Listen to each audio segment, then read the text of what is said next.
जय हिंद दोस्तों, मैं हूं अनूप और आप सब लोग देख रहे हैं ग्लोबल कॉन्फ्लिक्ट। तो दोस्तों 2021 शुरू होने के साथ साथ ही इंडिया के तरफ से 2021 के मेगा डील की तैयारी भी कर लिया गया है। और आज के इस वीडियो के पहले हिस्से में मैं आप लोगों को 2021 के शुरुआती कुछ महीनों के अंदर इंडिया की तरफ से किए जाने वाले 3 बड़े डील के बारे में बताऊंगा, जबकि वीडियो के दूसरे हिस्से में मैं आपको पाकिस्तान के हरकत के बारे में बताऊंगा और किस तरीके से पाकिस्तान भारत के हथियारों के डील को लेकर तिल मिलाया हुआ है। एक तरफ जहाँ पाकिस्तान को कोई भी देश हथियार देने को तैयार नहीं है, तो वहीं पे इन देशों की तरफ से भारत के साथ मेक इन इंडिया में हथियार बनाने का समझौता एक के बाद एक किया जा रहा है। और इससे ही तिल मिलाते हुए पाकिस्तान द्वारा अब भारत के डिफेंस डील को रोकने के लिए एनजीओ का सहारा लिया जा रहा है। और साथ में आपको ये भी बताऊंगा कि पाकिस्तान द्वारा कैसे इंडिया और अमेरिका के बीच में होने वाले एक डिफेंस डील में अड़ंगा डालने के लिए प्रयास किया जा रहा है। तो डिटेल में जानने के लिए वीडियो के आखिर तक बने रहिए और चैनल को सब्सक्राइब और वीडियो को लाइक जरूर कीजिए। तो दोस्तों 2021 के शुरुआती समय में ही कुछ प्रमुख डीलों को अप्रूव करने के लिए मिनिस्ट्री ऑफ डिफेंस की तरफ से तैयारी किया जा रहा है। इनमें 2 डील तो ऐसा है जो बीते कुछ सालों से पेंडिंग पड़ा हुआ है। संभावित इस साल के शुरुआती समय में ही इन दोनों डीलों के ऊपर हस्ताक्षर हो जाएगा। और दोस्तों ये दोनों डील है इंडियन एयरफोर्स के लिए खरीदे जाने वाले 83 तेजस मार्क 1A एयरक्राफ्ट और इंडियन एयरफोर्स का C295 ट्रांसपोर्ट एयरक्राफ्ट। जबकि इसके अलावा इस साल का 2 और अन्य मेगा डील में एक होगा इजरायली अनमैन एरियल व्हीकलों को अपग्रेड करना, जबकि दूसरा है लाइट कॉम्बैट हेलीकॉप्टर का डील। दोस्तों हिंदुस्तान एरोनॉटिक्स लिमिटेड से जो 83 तेजस मार्क 1A एयरक्राफ्ट खरीदा जाना है उसे लेके ऑलरेडी अप्रूवल मिल चुका है। और माना जा रहा है कि फरवरी महीने में जो एरो इंडिया 2021 के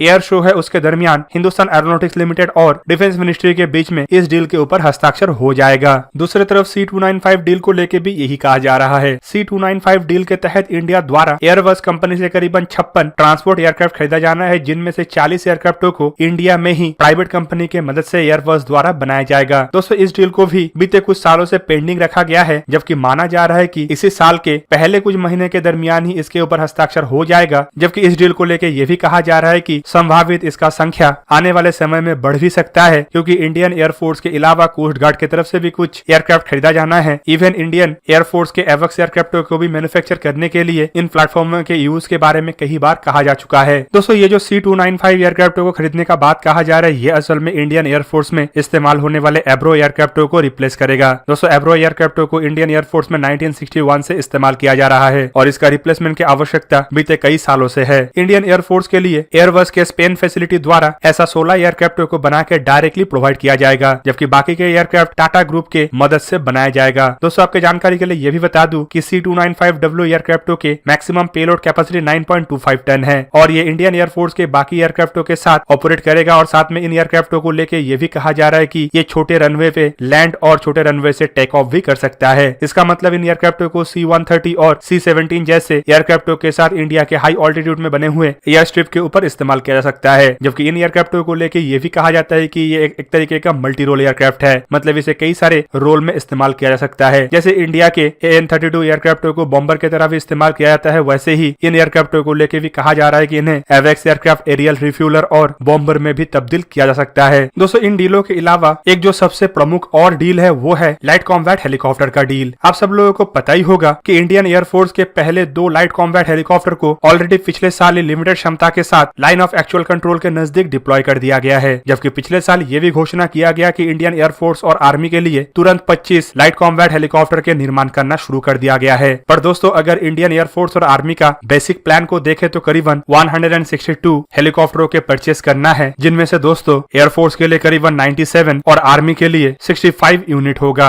और संभावित इसमें से एक बड़े हिस्से के डील के ऊपर इसी साल के शुरुआती समय में हस्ताक्षर हो जाए। जबकि लाइन ऑफ एक्चुअल कंट्रोल के झड़प के दरमियान इंडियन एयरफोर्स को जो सबसे ज्यादा आवश्यकता था वो था अनमैन एरियल व्हीकल, और वो भी आर्म्ड वर्जन। और इस जरूरत को भी इस साल के शुरुआती समय में पूरा किया जाएगा। दोस्तों आपकी जानकारी के लिए बता दूं कि इंडियन एयरफोर्स द्वारा कुछ अनमैन एरियल व्हीकलों को तो डायरेक्टली अमेरिका से हासिल किया गया है, लेकिन बड़े संख्या के इजरायली अनमैन एरियल व्हीकलों को अपग्रेड किया जाना है, जिनमें आर्मी, नेवी और एयरफोर्स के तीनों ही विंग के अनमैन एरियल व्हीकल शामिल है। प्रोजेक्ट के तहत करीबन 100 ऐसे अनमैन एरियल व्हीकलों में laser guided bomb, precision guided munition और एंटी टैंक मिसाइलों को लगाया जाना है। इसके अलावा एयर टू एयर मिसाइल भी इसमें इंस्टॉल किया जाएगा, ताकि छोटे मोटे हवाई हमलों को भी ये अंजाम दे पाए। और इस अपग्रेडेशन के लिए इजरायल के साथ भी एक बड़े डील के ऊपर हस्ताक्षर जल्द ही होना है और संभावित ये भी पहले 4 महीने के अंदर हो जाए। दोस्तों अब चलिए जानते हैं पाकिस्तान के हरकतों के बारे में। आप सब लोगों को पता ही होगा कि पाकिस्तान को दुनिया का कोई भी देश हथियार देने को तैयार नहीं है। इवन चाइना के हथियार को लेके पाकिस्तान खुद ही अपने आप को दिलासा नहीं नहीं दिला पा रहा है। दोस्तों चाइना के हथियार किस तरीके का है वो पाकिस्तान को अब तक भनक लग चुका है और इसी वजह से पाकिस्तान कुछ अन्य देशों से भी हथियार खरीदने के लिए अपना प्रयास चला रहा था। पर दोस्तों हथियार खरीदना तो दूर का बात, पाकिस्तान का एग्जिस्टिंग हथियारों को भी पाकिस्तान अब अपग्रेड करने में विफल हो चुका है। कोई भी देश पाकिस्तान को किसी भी तरीके का सैन्य मदद करने के लिए तैयार नहीं है और ऐसे सिचुएशन में दूसरी तरफ पाकिस्तान जब देखता है कि किस तरीके से अमेरिका, फ्रांस, रशिया, इजराइल जैसे देश भारत को खाली हथियार सप्लाई नहीं कर रहा है बल्कि मेक इन इंडिया में भारत में हथियारों को निर्माण करने के लिए भी आगे बढ़ रहा है और दूसरी तरफ भारत के कंपनियों के साथ ज्वाइंट वेंचर में नए नए हथियारों के डेवलपमेंट भी कर रहा है, तो दोस्तों इससे पाकिस्तान के अंदर ऑलरेडी तिलमिलाहट था और अब अमेरिका के साथ किए जाने वाले एक डील के बाद ये तिलमिलाहट और ज्यादा बढ़ चुका है। और दोस्तों इसी वजह से पाकिस्तान अब भारत और अमेरिका के डील को प्रभावित करने के लिए एनजीओ के सहारा ले रहा है। दोस्तों अमेरिका के अंदर organisation for human rights and women rights नामक एक